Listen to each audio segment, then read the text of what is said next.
The Lord be with you. I'm Deacon Keith Fournier, and our first reading is from the book of Jonah. The word of Yahweh was addressed to Jonah, son of Amittai.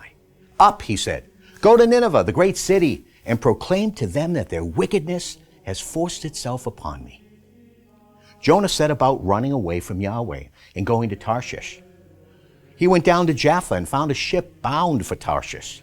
He paid his fare and boarded it to go with them to Tarshish, to get away from Yahweh.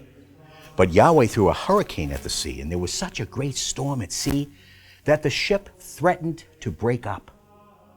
The sailors took fright, and each of them called on his own god. And to lighten the ship, they threw the cargo overboard. Jonah, however, had gone below, had lain down in the hold and was fast asleep, when the boatswain went up to him and said, "What do you mean by sleeping? Get up. Call on your God. Perhaps he will spare us a thought and not leave us to die." Then they said to each other, "Come on, let us draw lots to find out who is to blame for bringing us this bad luck." So they cast lots, and the lot pointed to Jonah. Then they said to him, "Tell us, what is your business? Where do you come from? What is your country? What is your nationality?" He replied, "I am a Hebrew, and I worship Yahweh, God of heaven, who made both sea and dry land." The sailors were seized with terror at this and said, "Why ever did you do this?" Since they knew that he was trying to escape from Yahweh, because he had told them so. They then said, "What are we to do with you to make the sea calm down for us?" For the sea was growing rougher and rougher. He replied, "Take me and throw me into the sea, and then it will calm down for you. I know it is my fault that this great storm has struck you." The sailors rowed hard in an effort to reach the shore, but in vain, since the sea was growing rougher and rougher. So at last they called on Yahweh and said, "O Yahweh, do not let us perish for the sake of this man's life, and do not hold us responsible for causing an innocent man's death. For you, Yahweh, have acted as you saw fit."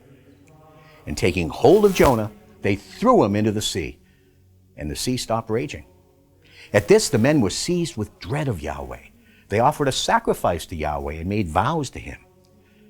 Now Yahweh ordained that a great fish should swallow Jonah, and Jonah remained in the belly of the fish for 3 days and 3 nights. Yahweh spoke to the fish, which then vomited Jonah onto the dry land. And our response is from Psalm 2. Kings of the earth take up position. Princes plot together against Yahweh and his anointed.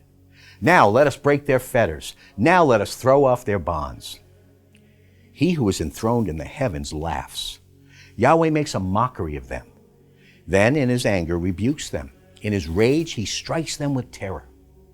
Ask of me, and I shall give you the nations as your birthright, the whole wide world as your possession. A reading from the Holy Gospel according to St. Luke. And now a lawyer stood up, and to test him asked, "Master, what must I do to inherit eternal life?" He said to him, "What is written in the law?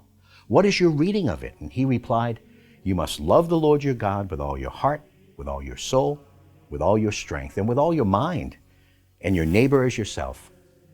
Jesus said to him, "You have answered right. Do this, and life is yours."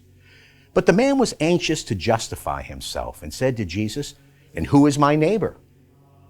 In answer, Jesus said, "A man was once on his way down from Jerusalem to Jericho and fell into the hands of bandits. They stripped him, beat him, and then made off, leaving him half dead. Now a priest happened to be traveling down the same road, but when he saw the man, he passed by on the other side. In the same way, a Levite who came to the place saw him and passed by on the other side. But a Samaritan traveler who came on him was moved with compassion when he saw him. He went up to him and bandaged his wounds, pouring oil and wine on them.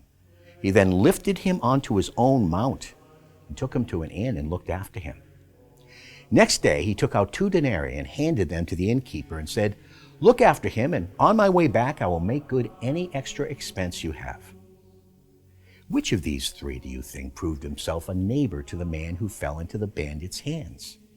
He replied, "The one who showed pity towards him." Jesus said to him, "Go and do the same yourself." The Gospel of the Lord.